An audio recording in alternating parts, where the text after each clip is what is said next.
So I suppose it's not technically raw if you're heating up the banana, right? So let me call this a no-bake vegan choco treat.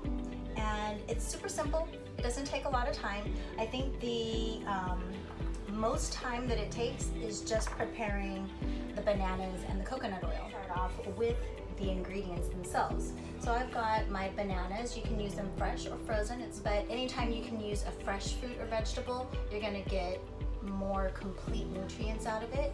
But I bought a bunch of bananas because of this whole stay-at-home order, and I just peeled them and then threw them in a bag, broke them up into pieces and threw them in the freezer. So I have them whenever I want them. So you've got your bananas, coconut oil, organic cocoa powder. I put a little bit of turmeric in for immune support, cayenne pepper, just a dash, just to clean out the liver. First, salt and pepper. I use pink Himalayan salt.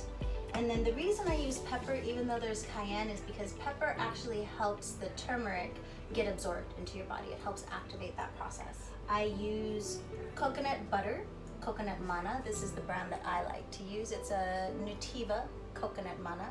If you want to add some sweetness to it, I don't like my stuff to be super sweet, so I never use refined sugar in anything that I use. But if I'm going to use something, I'll use dates, I'll use maple syrup, I'll use honey. This is a raw recipe, so honey would work. But for texture purposes, if you want to add a little bit of sweet, some coconut sugar is good. Now into our adaptogens. We've got turkey tail mushroom and reishi mushroom powder. Now turkey tail is, it's a whole nother discussion talking about all the benefits of adaptogens, but turkey tail is cheaper than reishi, and it has a lot of the same benefits as reishi, but I do tend to still use them together. You can look it up online and you'll see this whole like crazy list of things that these mushrooms will do for you. But overall, the turkey tail I use for immune support, overall just health and wellness. For reishi, immune support, cardiovascular, and energy, as well as B vitamins. Lion's mane mushroom powder is really good for your nervous system and brain function. And then astragalus root, so this is not a mushroom, this is a root. This is something that's used in almost everything in Chinese medicine. It's considered a longevity herb, so good stuff. Then almond flour. I've also used besan or chickpea flour as well, but the besan tends to give it a little bit more of a it has more bitterness, so then I feel the need to add sweetener to it.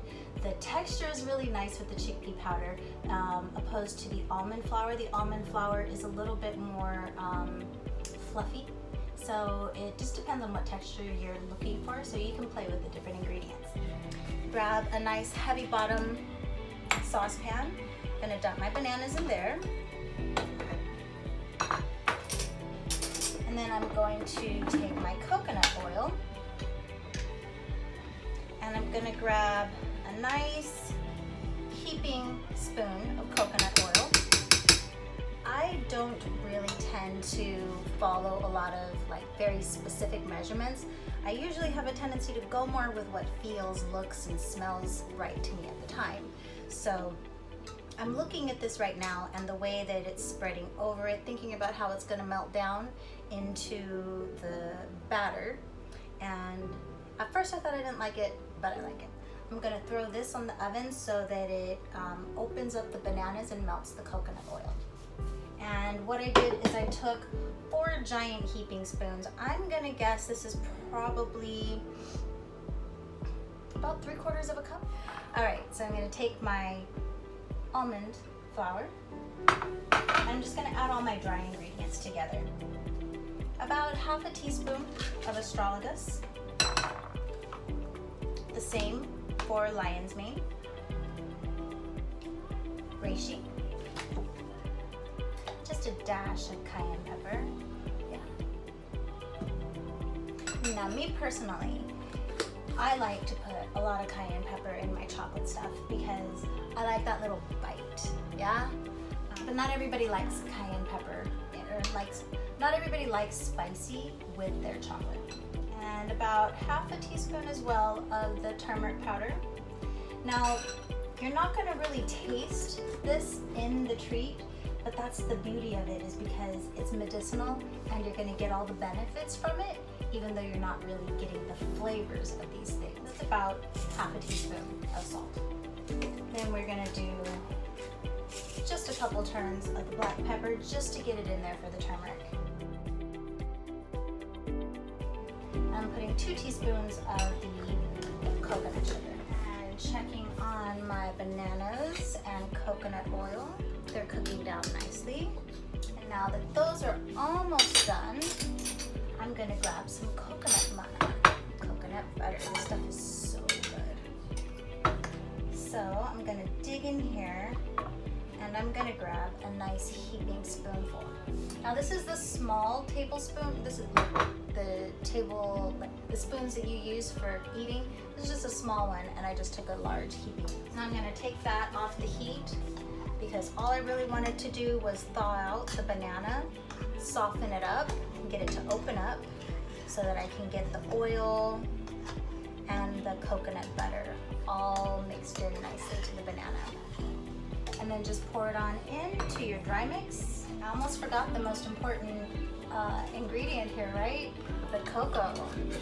A tablespoon measurement that I keep in my container for the cocoa. So just 1 tablespoon of cocoa.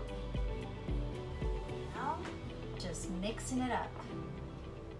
If it doesn't feel thick enough, then I just add a little bit more almond powder or almond flour.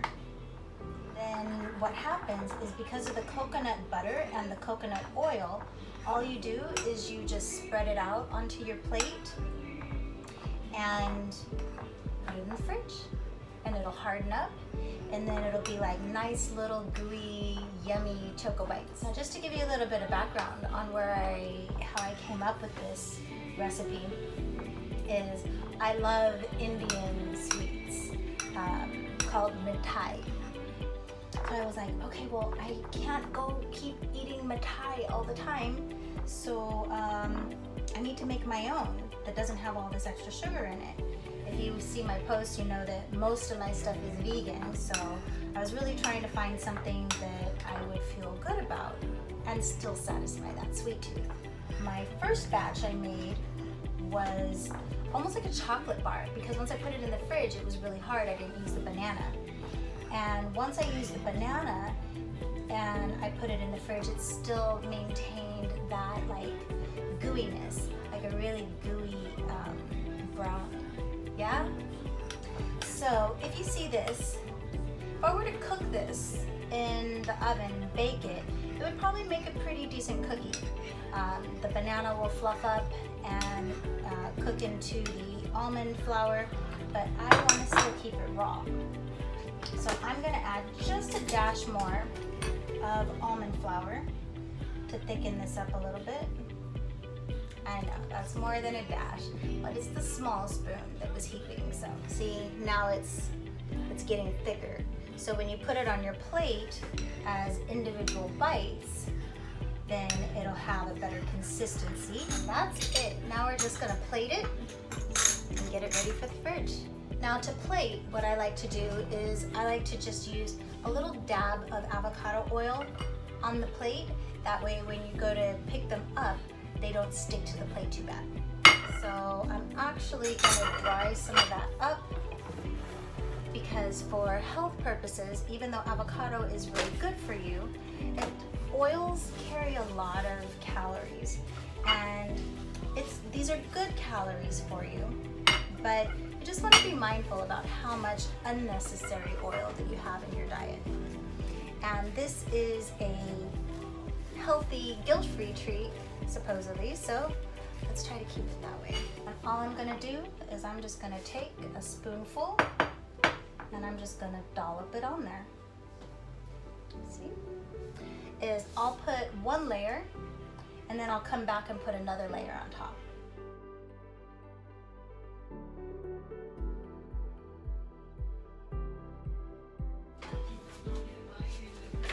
Is my roasted seed mix. This time I put millet in it as well, so it adds a nice little extra crunchiness. Just sprinkle some of this on top. And now I'm gonna come over with another layer. Just a little bit more sprinkle on top for each one.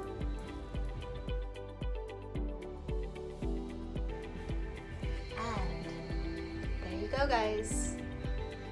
If you have like a really bad sweet tooth going and you need it now, still don't get it now, but if you throw it in the freezer, it'll go faster. Otherwise, just throw them in the fridge and then come back later this evening. So bites, or I like to kind of call them like brownie bite, cookie, choco treat things. I don't really have a real name for them. And then your little bowl. So whatever works for you guys, enjoy. Hope this works for you. Have fun with it. Play with the textures using besan or chickpea flour, or the almond flour. You can use coconut flour as well. Just play with the ingredients and see what works for you. Okay? Hope you guys like this. Have fun with it. So don't forget to subscribe below, and I'll see you soon.